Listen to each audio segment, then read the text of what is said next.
Hello student, कैसे हो आप सब। आई होप आज का पेपर सबका अच्छा गया होगा। अगर ऐसा है तो प्लीज़ मुझे कमेंट बॉक्स में ज़रूर बताना।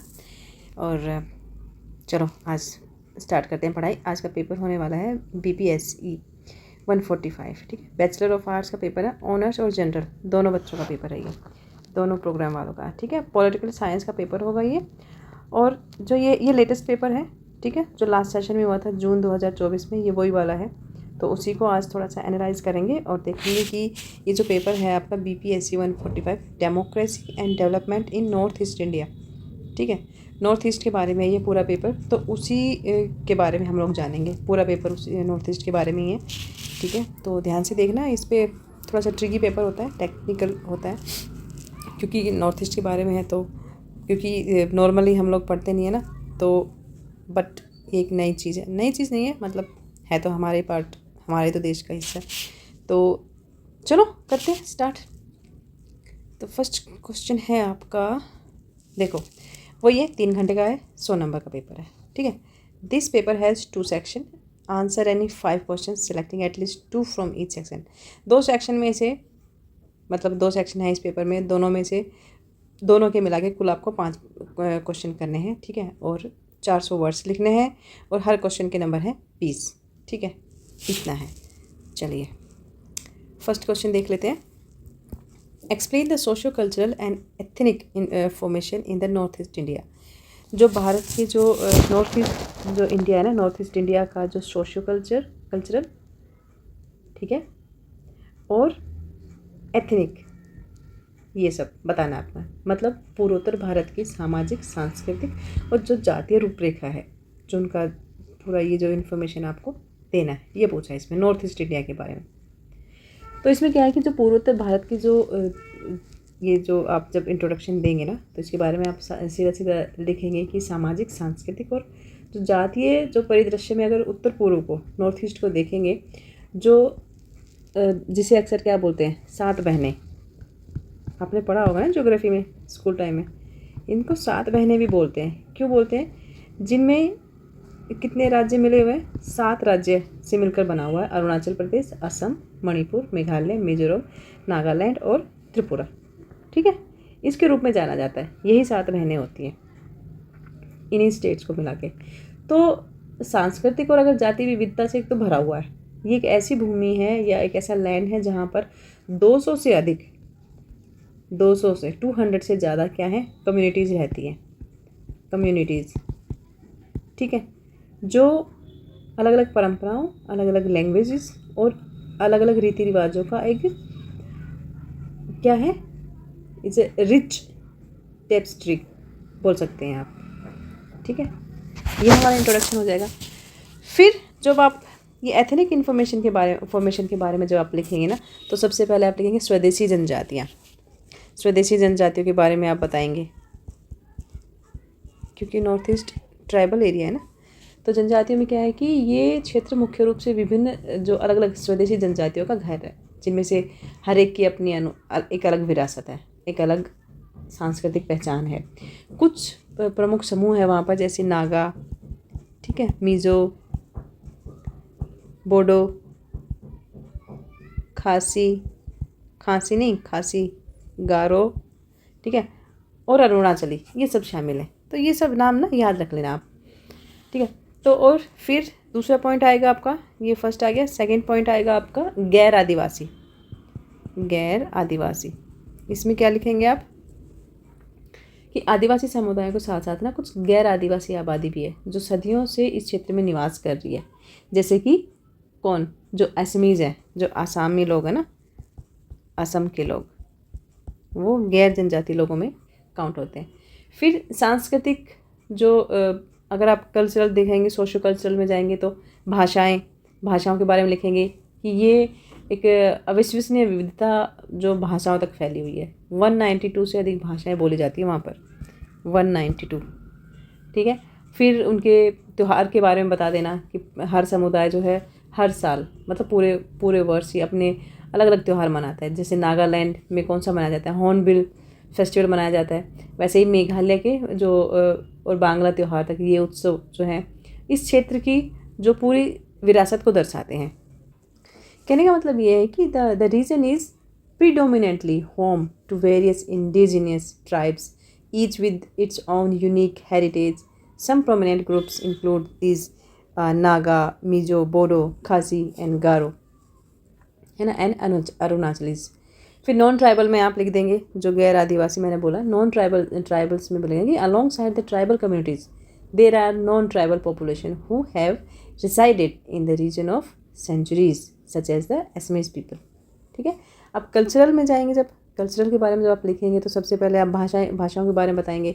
The incredible diversity extend to languages which over 192 languages and dialects spoken. फिर इनके फेस्टिवल आ जाएंगे, आपको फेस्टिवल के बारे में बता देना है। तो इस तरह से इन चीज़ों को आपको डिस्क्राइब करना है। ठीक है सारा। सेकेंड क्वेश्चन है आपका, discuss the representation of north east India in the constituent assembly. कि जो हमारी जो कॉन्स्टिट्यूएंट असेंबली है ना, हमारी संवैधानिक सभा, उसमें नॉर्थ ईस्ट इंडिया को क्या क्या रिप्रेजेंट है, मतलब उसको किस तरह से रिप्रेजेंट किया गया है, क्या उसका रोल है, वो बताना है यहाँ पर। इसको आप ऐसे भी बोल सकते हो कि पूर्वोत्तर संविधान सभा में, ये जो हमारी संविधान सभा है, इसमें नॉर्थ ईस्ट इंडिया का क्या प्रतिनिधित्व है। ठीक है, ये हमारा क्वेश्चन हो जाएगा। तो इसके आंसर में आप लिखेंगे, तो यहाँ पर आप लिखेंगे the constituent assembly of India represent north east India in the following veg. सबसे पहले लिखेंगे आप 6th स्केड्यूल, 6ठी अनुसूची। ठीक है, the constituent assembly created the 6th schedule in the Indian constitution to provide special provision for the tribes. ठीक है, tribal areas of Assam, कहाँ के, असम के जो ट्राइब्स थे उनके लिए। तो the 6th schedule was based on recommendations from the Bordoloi sub committee which was named after its chairman Gopinath Bordoloi. The 6th schedule was a compromise between the tribal communities desire for more political space and the opposition of the political leaders and civil societies of mainland Assam। ठीक है, इसका मतलब है कि जो संविधान सभा ने असम के जो जनजातीय क्षेत्रों के लिए कुछ विशेष प्रावधान जो बनाने के लिए भारतीय संविधान की जो 6ठी अनुसूची थी वो बनाई थी। ठीक है, और इसी 6ठी अनुसूची में जो बोरदोलोई जो एक उप सब कमेटी की सिफारिश पर आधारित थी, जिसका नाम था, इसके जो अध्यक्ष थे गोपीनाथ बोरदोलोई के नाम पर इसका नाम रखा गया था। तो जो 6ठी अनुसूची है जनजातीय समुदायों की, वो राजनीतिक स्थान की इच्छा थी और इसकी मुख्य भूमि जो असम के राजनीतिक नेताओं और वहाँ के नागरिक समाजों के विरोध के बीच एक समझौता था। ये इसका मेन मोटो है। ठीक है, फिर आप आ जाएगा जनजातीय क्षेत्र। जनजातीय क्षेत्र, इसमें क्या लिखेंगे आप कि जो 6ठी अनुसूची में जो स्वायत्त जिला परिषद की स्थापना की गई, जिसके पास भूमि उपयोग और वन प्रबंधन, न्याय प्रशासन सहित इसके साथ साथ अनेक मुद्दों पर ना कानून बनाने की उनको पावर दे दी गई थी। तो जो 6ठी अनुसूची थी ना, उसमें भी जो जनजाति थी उसको प्रशासन की इकाई के रूप में अपनाया गया, जिसने जनजाति और क्षेत्र को संवैधानिक रूप से स्थापित शासन व्यवस्था में जोड़ दिया। ठीक है, ट्राइबल एरियाज,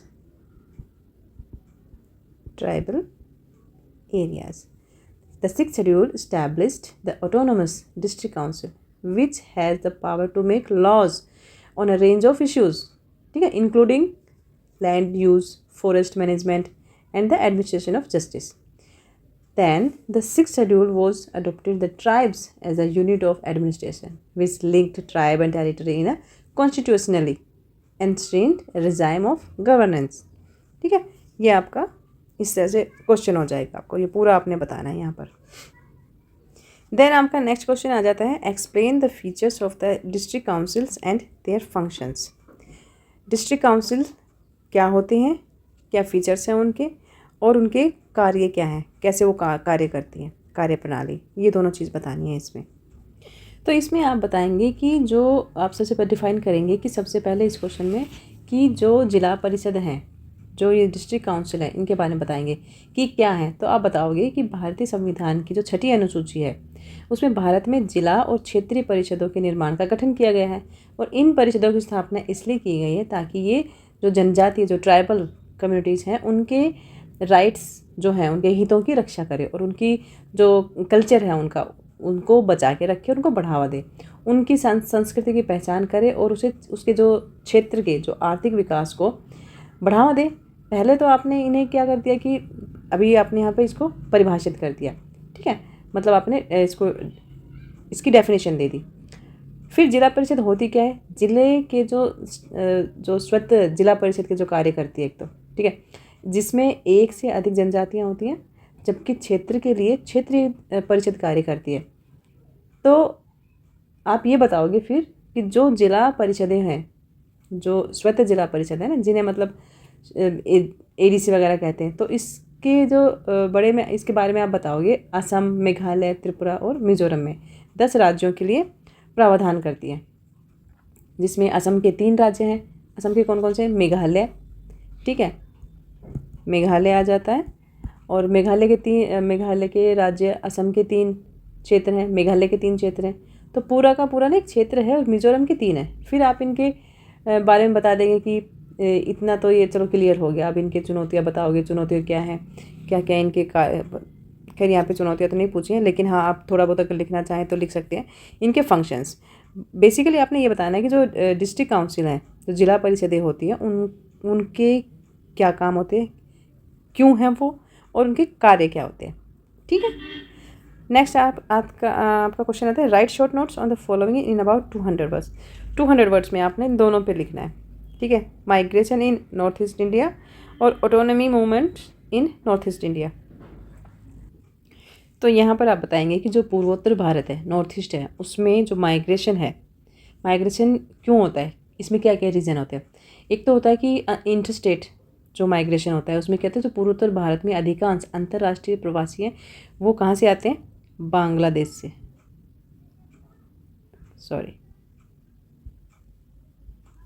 बांग्लादेश, ठीक है, बांग्लादेश से आते हैं, और नेपाल और म्यांमार, बर्मा जिसे बोलते हैं, से भी कुछ संख्या में प्रवासी आते हैं, माइग्रेंट्स आते हैं ना। तो त्रिपुरा, असम, अरुणाचल प्रदेश राज्यों से बांग्लादेश में सबसे अधिक जो इंटरस्टेट जो माइग्रेट्स हैं ना, वो आते हैं।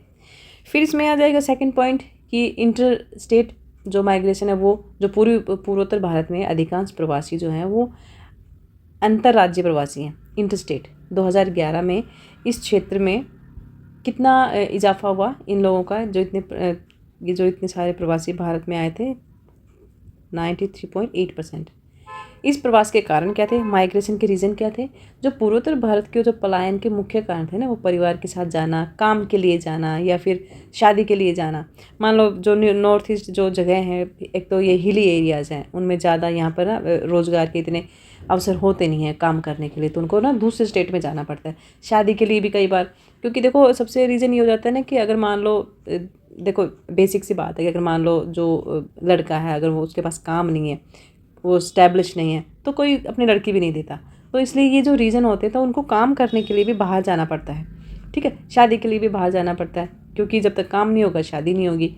फिर राजनीतिक, इसमें पॉलिटिकल रीजन भी आ जाते हैं। राजनीतिक उथल पुथल का तो ये खैर एक जगह रही है, जिसमें नागा जो हैं वो सशस्त्र प्रतिरोध आंदोलन भी शामिल है, जिसके कारण नागालैंड में कुकी संगठनों का उदय हुआ, कुकी संगठन।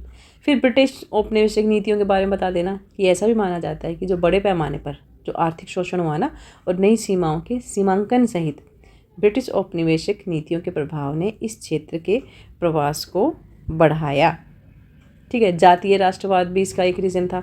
जातीय राष्ट्रवाद की विचारधारा जो जातीयता और जातीय संबंधों को राष्ट्रवाद के मूल उसमें घटक के रूप में देखने लगी, और इस क्षेत्र में व्यापक रूप से वो चीज़ फैल गई।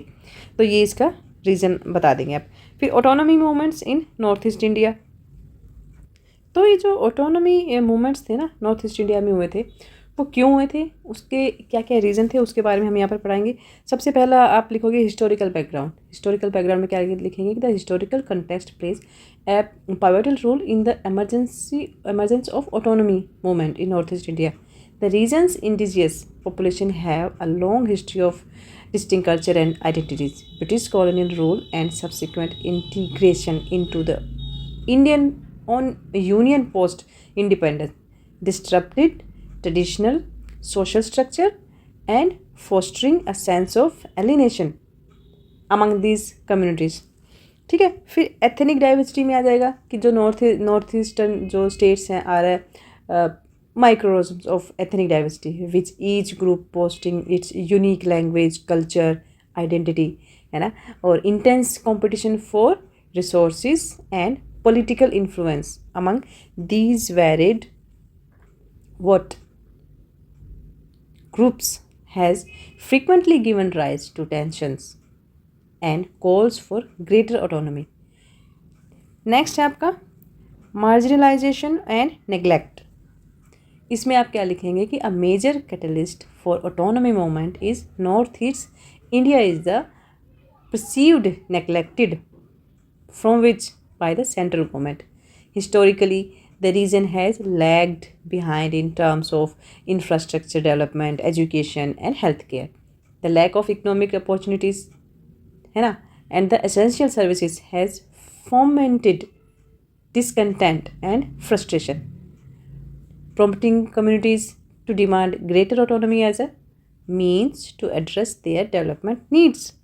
ये तो रीज़न हो गया ना, जब नॉर्थ ईस्ट इंडिया को सेंट्रल गवर्नमेंट की तरफ से ना कोई इंफ्रास्ट्रक्चर डेवलपमेंट मिला, ना एजुकेशन का इतना वहाँ पर कुछ फैसिलिटीज़ है, ना हेल्थ केयर है, तो ये सारी चीज़ें मिलकर और लैक ऑफ इकोनॉमिक अपॉर्चुनिटीज़, इंसान को क्या चाहिए, एक साधारण सा जीवन जीने के लिए कम से कम थोड़ी बहुत इकोनॉमी तो चाहिए ना उसको। तो इकोनॉमी मतलब पैसा कमाने की कोई अपॉर्चुनिटी नहीं है, कोई ऐसा आर्थिक प्रबंध ही नहीं है वहाँ पर। तो फिर ये सारी चीज़ें मिलाकर एक टेंशन क्रिएट करती हैं और फिर ये सारे मोमेंट्स को मतलब बल मिलता है। फिर है आपका इंसर्जेंसी एंड आर्म स्ट्रगल्स। देखो, some autonomy movements in the north east have resorted to militancy. कैसे? With insurgent groups actively pursuing their objectives through armed struggle. The use of violence often emerges in response to perceived injustice, है ना, and the failure of peaceful avenues to achieve their goals. तो ये सारी चीज़ें, ये सारे reason बन जाते हैं। फिर बॉर्डर डिस्प्यूट्स आ जाते हैं। जो नॉर्थ ईस्ट के जो स्टेट्स हैं share their international borders which countries, कौन कौन सी कंट्रीज़ के साथ शेयर करते हैं, like China, Burma, Bangladesh and Bhutan. तो बॉर्डर डिस्प्यूट आ गया, क्रॉस बॉर्डर माइग्रेंट्स ज़्यादा हो जाते हैं, और the रेजुलेंट्स demographic changes have added layers to complexity to the region's autonomy movement.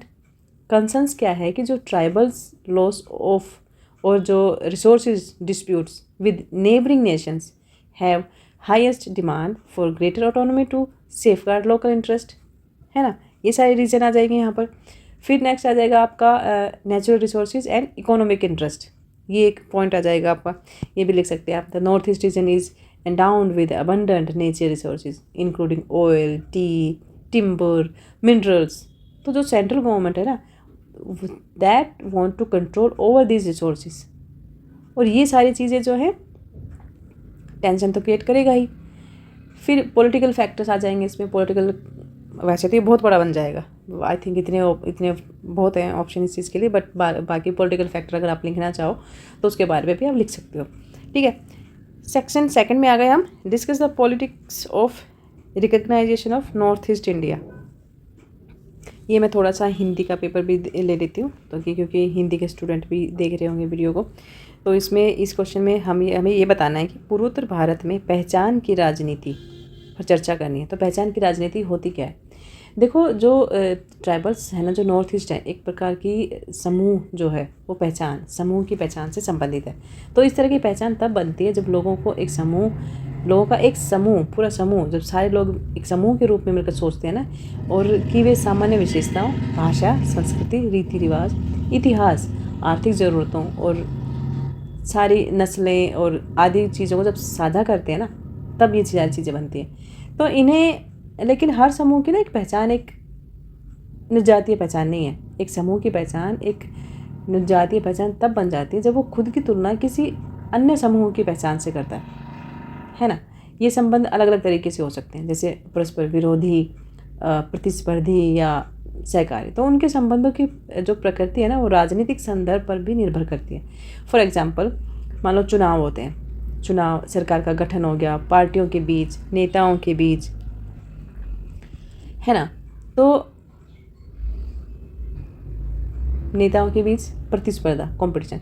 तो जो ये जो ट्राइबल पहचान होती है ना पूर्वोत्तर भारत में, जो इनकी जो पहचान की जो बात आती है, तो इसमें इस चीज़ को बनाने वाले जो चिन्ह हैं उनकी संख्या जो अलग अलग हो जाती है। भाषा, संस्कृति, वहाँ का कल्चर, परंपराएं, नस्ल, कबीले, धर्म या किसी अन्य जैसे एकल मार्कर के आधार पर एक जातीयता का गठन किया जाता है।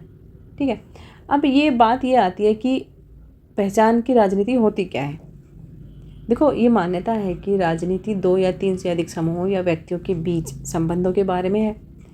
ठीक है, और जो चार्ल्स टेलर हैं, चार्ल्स टेलर, इन्होंने 1992 में पहचान की जो धारणा है उसकी व्याख्या करते हैं ये। तो ये क्या दर्शाता है कि हर व्यक्ति स्वाभिमान का एक मूर्त रूप है। ठीक है, और इस आधार पर भी निर्भर है कि 2 या 2 से अधिक समूह या व्यक्तियों के बीच जब पारस्परिक समान संबंध मौजूद होते हैं ना, तब ये बनता है। इसका मतलब है कि समूहों या व्यक्तियों को एक दूसरे के लिए परस्पर समान सम्मान होना चाहिए, है ना। रेस्पेक्ट जब एक दूसरे को देंगे तभी तो मिलेगा ना। और जो आपसी संबंधों में समानता का अभाव, ध्यान से सुनना, जब आपसी संबंधों में समानता का अभाव किसी एक समूह या व्यक्ति की ओर से मान्यता की कमी या गलत पहचान या गैर मान्यता की उपस्थिति को दर्शाता है। गलत मान्यता प्राप्त समूहों या व्यक्ति द्वारा आपसी संबंधों में समान व्यवहार की तलाश करने का प्रयास और अन्य समूहों या व्यक्ति द्वारा उनकी प्रतिक्रिया पहचान की राजनीति का संकेत है। अच्छा, अब जो ये जो नॉर्थ ईस्ट है, नॉर्थ ईस्ट और पहचान की राजनीति के बीच अगर मान लो संबंध पर भी क्वेश्चन आ जाए तो भी आप ये लिख सकते हैं कि जो नॉर्थ ईस्ट है, नॉर्थ ईस्ट और पहचान की राजनीति के बीच क्या संबंध है। जब हम नॉर्थ ईस्ट के लिए पहचान की धारणा को लागू करते हैं ना, तो हमें अलग अलग निर्जातीय समूह के बारे में, जैसे राज्य, राष्ट्र राज्य, सरकार, अधिकारियों आदि के साथ संबंधों पर विचार करने की आवश्यकता होती है ना। तो अब इसी तरह आपको ये क्वेश्चन करना है, और कई बार ये क्वेश्चन अलग अलग तरीके से आ जाता है कि जो ट्राइबल्स हैं या नॉर्थ ईस्ट की पहचान की राजनीति से क्या तात्पर्य है, या इसकी राजनीति की पहचान की राजनीति के बीच संबंधों की चर्चा कीजिए। ये इस तरह से आ सकता है। थोड़ा सा इसमें और भी लिख सकते हैं कि जो पूर्वोत्तर भारत में पहचान की राजनीति एक विशिष्ट राजनीतिक संदर्भ में चलती है। स्टार्टिंग में जब मानव उत्तरार्ध का जो प्रतिनिधित्व राय निर्माताओं, विशेष रूप से मध्य वर्ग जातीय समूहों के बीच अभिजात वर्ग, चुनावों के अलावा कुछ प्रमुख राजनीतिक विकास, एक ही पार्टी या विभिन्न दलों के भीतर राजनेताओं के बीच प्रतिस्पर्धा, मंत्री पद के लिए सौदेबाजियाँ होती हैं आदि, ये जो काम होते हैं इनके द्वारा सरकारों के गठन के समय किया जाता है। तो पूर्वोत्तर भारत में पहचान की राजनीति में अग्रणी भूमिका किसने निभाई? मध्य वर्ग, जो मध्यम वर्ग था उसने, अभिजात वर्ग और स्टूडेंट, ठीक है, और अन्य नागरिक समाज संगठनों द्वारा निभाई गई है। तो पूर्वोत्तर भारत में समुदायों के बीच मध्यम वर्ग के उदय का पता जो है वो औपनिवेशिक युग से लगाया जा सकता है। तो इस तरह से आपको ना, ये ऐसे तो मैं बोलती ही चली जाऊँगी, बहुत बड़ा हो जाएगा, तो ये आपको इस तरह से थोड़ा सा बता देना है। 6 क्वेश्चन है, पूर्वोत्तर भारत के एक विशिष्ट राज्य में राजनीतिक दलों और दल प्रणाली का विश्लेषण कीजिए। इंपॉर्टेंट क्वेश्चन है ये भी और ये भी। पूर्वोत्तर भारत, नॉर्थ ईस्ट के एक विशिष्ट राज्य में राजनीतिक दलों और दल प्रणाली का विश्लेषण करना है। पहले तो ये पता होना चाहिए कि राजनीतिक दल और दल प्रणाली होती क्या है। देखो, राजनीतिक दल एक ऐसा संगठन होता है जो किसी विशेष देश के चुनाव में प्रतिस्पर्धा करने के लिए उम्मीदवारों का समन्वय करता है या चयन करता है। किसी पार्टी के सदस्यों के लिए राजनीति के बारे में समान विचार रखना आम बात है, और जो पार्टियां होती हैं वो विशिष्ट वैचारिक या नीतिगत लक्ष्यों को बढ़ावा दे सकती हैं ना। थोड़ा सा आप ऐसे भी बता सकते हैं कि राजनीतिक दल लोगों का एक ऐसा संगठित गुट होता है जिसके सदस्य किसी एक साझी विचारधारा, जहाँ सब लोगों की विचारधारा एक हो, जो एक विचारधारा में विश्वास रखते हो, ठीक है, समान राजनीतिक दृष्टिकोण रखते हो। तो ये जो दल होते हैं ये चुनावों में उम्मीदवार उतारते हैं और उन्हें निर्वाचित करवाकर दल के कार्यक्रम उनसे लागू करवाते हैं, जैसे पॉलिटिक्स में होता है।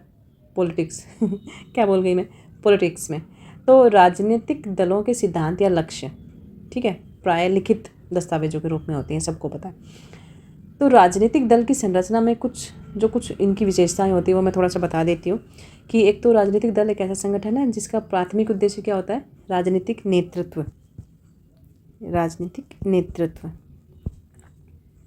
ठीक है, को प्राप्त करना होता है। इसमें दल का नेता संगठित जो कार्यकारिणी द्वारा विधायिका पर अधिकार हथियाने का पूरा प्रयास करता है। सेकंड पॉइंट आ जाएगा सामाजिक एवं आर्थिक उद्देश्यों को लेकर उप संरचनाएं एवं समितियां होती हैं जो भौगोलिक सीमाओं, सामाजिक समग्रताओं के आधार पर होती है, ठीक है। फिर है कि हर राजनीतिक दल में अल्पतंत्र होता है। जो फर्स्ट कंडीशन में जो शक्ति का केंद्रीकरण होता है ना, जो पावर्स का जो सेंट्रलाइजेशन होता है, वो कुछ जो एक्सपीरियंस्ड नेता होते हैं उनके हाथों में होता है, जो बेसिकली जो मेन पदाधिकारी होते हैं। जबकि दूसरी अवस्था में जो दल का संगठन है उसमें एक विशेष स्तरीकरण व्यवस्था में विभाजित होता है और हर स्तर पर कुछ स्वायत्तता पाई जाती है, ठीक है यहाँ तक। फिर दल में जो है जो दल प्रणाली है उसमें जो सदस्य है वो सदस्यता हमेशा बनी रहती है।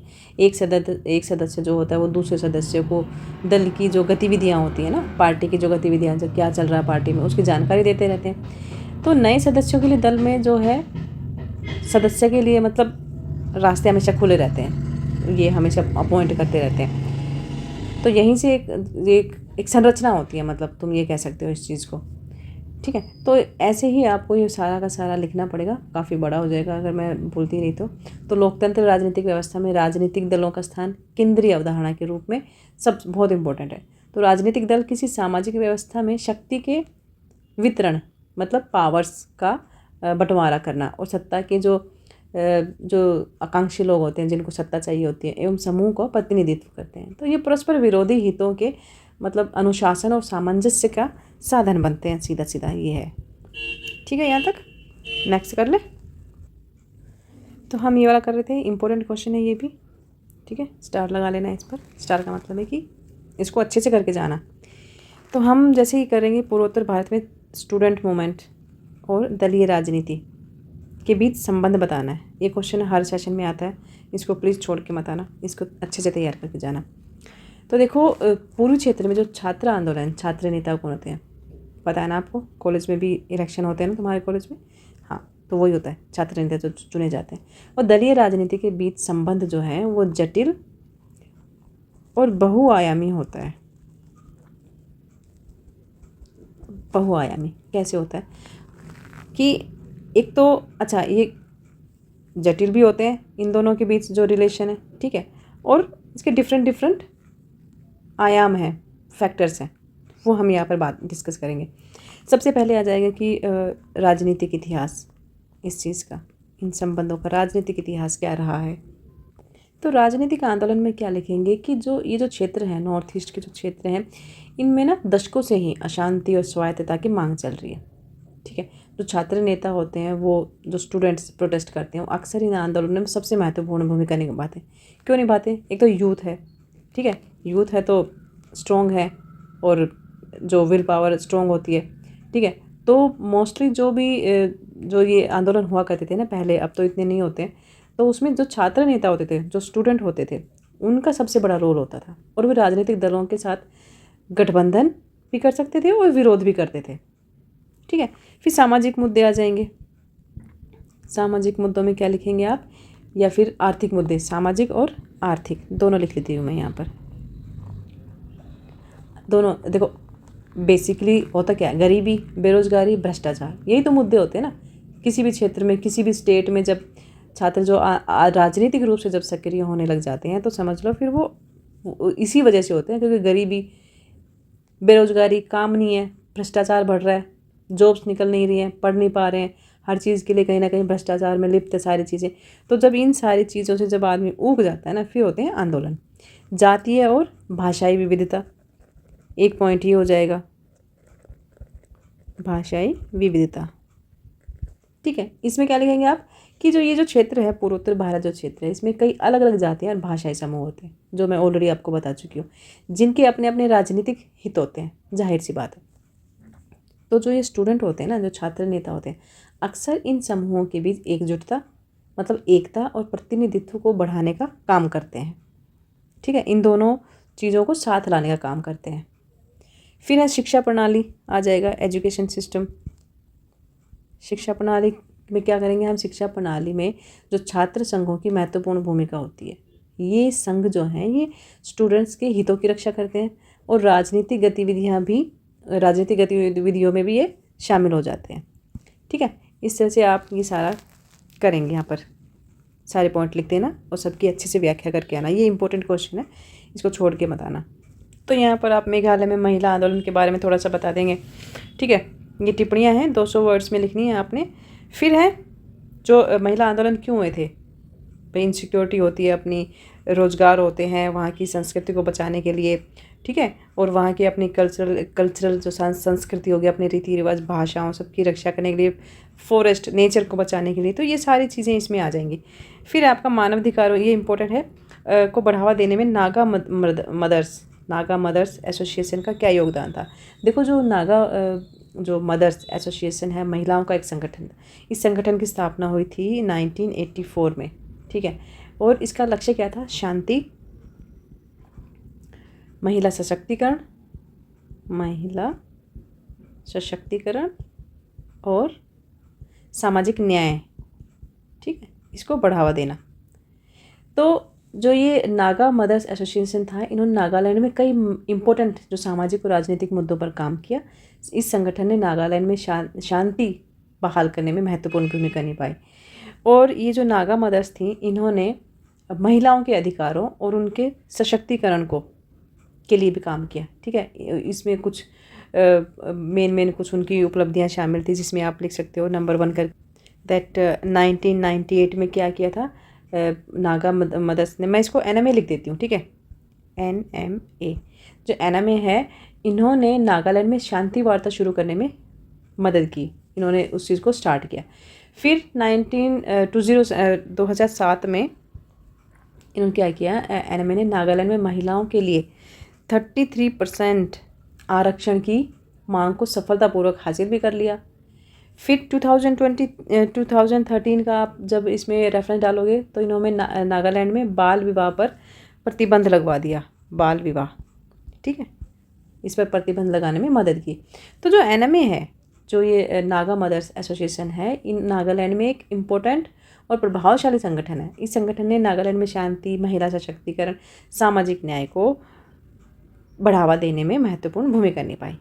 तो यहाँ आपका पेपर हो जाता है कंप्लीट। ठीक है, अरे मैं पेपर के बीच में मैं तो बोलना ही भूल गई कि सब्सक्राइब कर देना, लाइक कर देना। ठीक है, चलो best of luck for tomorrow और मिलते हैं नेक्स्ट वीडियो में। Bye bye and take care. ठंड बहुत हो रही है, ध्यान रखना सब अपना। बाय।